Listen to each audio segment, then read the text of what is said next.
আসসালামু আলাইকুম ফ্রেন্ডস। আজকে আবার আমি নিয়ে আসলাম মোরাল টিচিংসের টপিক নিয়ে। বেশ কিছুদিন পরে ফিমেল অবজেক্টিফিকেশন আজকের আমাদের টপিকের নাম। নারীর মূল্যায়ন।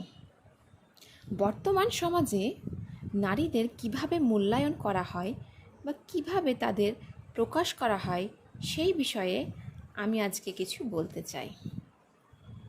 বর্তমান সমাজে মেয়েদের বস্তু বা পণ্য হিসাবে মনে করে। আমার মনে হয় মেয়েরাও বিষয়টিকে উপভোগ করে। সমাজ যেভাবে চায় মেয়েরাও সেইভাবে নিজেদের তৈরি করে নেয়। এই ব্যাপারে আমি কিছু উদাহরণ দিচ্ছি, আপনি ভালো করে লক্ষ্য করবেন। একটি ম্যাগাজিনের কভার পেজে অর্ধনগ্ন মহিলার ফটো দ্বারা সজ্জিত, তাই কি নয়? যে কোনো অ্যাডভার্টাইজমেন্টের ক্ষেত্রে মহিলাদের শরীরকে ব্যবহার করা হয়।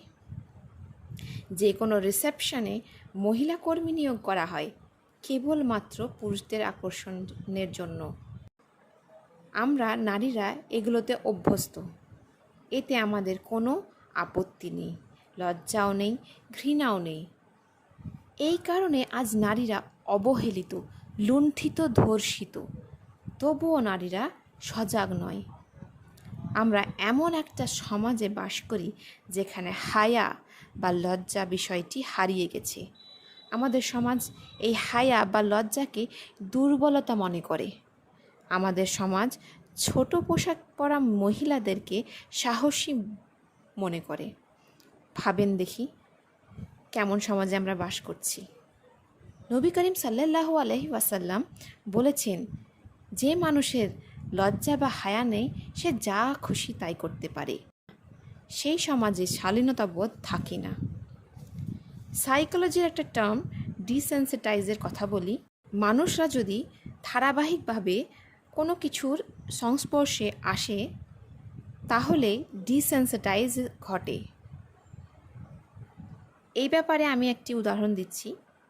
কোনো মানুষ যদি প্রতিদিন একটি নির্দিষ্ট পরিমাণের ডোজের ওষুধ ব্যবহার করে তাহলে একসময় ওই পরিমাণের ডোজ আর কাজ করে না। সেক্ষেত্রে ডোজ বা পাওয়ার বাড়াতে হয়। ডিসেন্সিটাইজেশনের কারণে এটা ঘটে থাকে। আমাদের মন বা কলব এইভাবেই ডিসেন্সিটাইজ হয়ে যাচ্ছে, আর আমরা তখন হারাম এবং হালালের পার্থক্য বুঝতে পারি না। আজকের সমাজে আমরা এতটাই ডিসেন্সিটাইজ হয়ে গেছি যে পতিতা বৃত্তিকেও পেশা হিসাবে বেছে নিচ্ছি। বিভিন্ন শহরে ফিল্ম ইন্ডাস্ট্রি, আমাদের লোকালিটিতে, এমনকি ইউনিভার্সিটির মতো শিক্ষা প্রতিষ্ঠানেও এই পেশা লক্ষণীয়। ইউনিভার্সিটি লেভেলের কথা বললেই আমার নিজের কথা মনে পড়ে। কিছু বলি, আপনাদের সঙ্গে শেয়ার করি। ইউনিভার্সিটি লেভেলে একটা আলাদাই জায়গা, এক মজার জায়গা। আমি ইংলিশ অনার্সের ছাত্রী ছিলাম এবং ইউনিভার্সিটি লেভেলে নতুন নতুন জিনিস শিখতে পেতাম। যেমন এলজিবিটি টার্মটা হচ্ছে লেসবিয়ান, গে, বাইসেক্সুয়াল এবং ট্রান্সজেন্ডারের সম্বন্ধে নতুন জিনিস শুনতাম। এটা আমাদের জেন্ডার স্টাডিজে পড়ানো হতো। অ্যাকচুয়ালি এটা লুত আলাইহিস সালামের সময়ের যে বেহায়াপনটা সেটাকে প্রমোট করত। আবার সেই জেন্ডার স্টাডিজ ক্লাসেই ইনফিডেলিটির কথাও বলা হতো। মানে কি জানেন? পরকীয়া। আমাদের টিচাররা বলতো পরকীয়া নর্মাল জিনিস। আপনি একটি সম্পর্কের মধ্যে আছেন, বিবাহিত আছেন, তারপরেও আপনি কিন্তু পরকীয়ার লিপ্ত হতে পারেন, এটা নর্মাল। আমার কিন্তু খুব ধাক্কা লাগতো। আমি কিন্তু দুটো জিনিসকে মেলাতে পারতাম না, আমার কালচার এবং এই নতুন জিনিসগুলোকে। আমার বারবার মাথায় কিন্তু ধাক্কা লাগতো কি এই সব জিনিস যদি শিখি তো আমাদেরকে তো মানতে হবে, কিন্তু মানতে পারছি না কেন। অ্যাকচুয়ালি ইংলিশ অনার্স ইংলিশ লিটারেচারকে পুরোপুরি ফলো করে এবং ইংলিশ লিটারেচার ওয়েস্টার্ন ফিলোসফিকে ফলো করে এবং ওয়েস্টার্ন কালচার পুরোপুরি অপোজিট অফ ইসলামিক ফিলোসফি। তাই আমি সবসময় দ্বন্দ্বে থাকতাম এক ডিলেমায় পড়ে থাকতাম কি সোসাইটিতে এরকম করলে তো সত্যি খুব খারাপ অবস্থা হবে, কিন্তু আমাদের শিক্ষা ব্যবস্থা তো এটাই শেখাচ্ছে।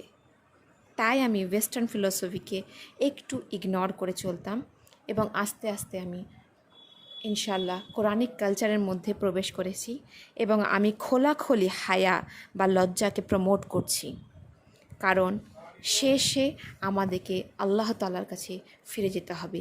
যতই তুমি এখানে পৃথিবীতে কালচারের সঙ্গে বাস করো, যে কালচারই ফলো করো, আমাকে কিন্তু আল্লাহ তাআলাকে জবাব দিতে হবে। আল্লাহ তাআলা সূরা ৩-এ বলেছেন, লাকাদ খালাকনাল ইনসানা ফি আহসানি তাকওয়িম। এর অর্থ হলো আল্লাহ তাআলা আমাদের সৃষ্টি করেছেন সবচেয়ে উচ্চ মর্যাদা দিয়ে, কিন্তু আমরা মানুষ নিজেদের কর্মে এবং চিন্তাধারায় আমাদের চিন্তাধারার জন্য উচ্চ স্থান থেকে নিম্ন স্থানে চলে আসি। আমাদেরকে মনে রাখতে হবে আমাদেরকে ফিরে যেতেই হবে সেই আল্লাহ তাআলার কাছে, এবং সারাটা জীবন আমাদের কর্মের জন্য আমাদেরকে সেই জায়গায় বাস করতে হবে যেমন আমরা কর্মটা করেছি। কিয়ামত বা শেষ বিচারের দিনের কথা মাথায় রেখে আমাদের নেক আমল করতে হবে, আমরা যেন পৃথিবী থেকে ভালো আমল নিয়ে বা সম্মানের সাথে শেষ বিদায় নিতে পারি ইনশাল্লাহ। আমাদের আইডেন্টিটি যেন হয় হার্ড ওয়ার্ক, নেক আমল, শালীনতা, শিষ্টাচার, পর্দাশীলতা এবং ভদ্রতা। যাই হোক ফ্রেন্ডস, আজ অনেক বেশি কিছু বলে ফেললাম। আমার কথায় কেউ ব্যথা পেলে বা আমার কথা কিছু ভুল থাকলে ক্ষমা করবেন।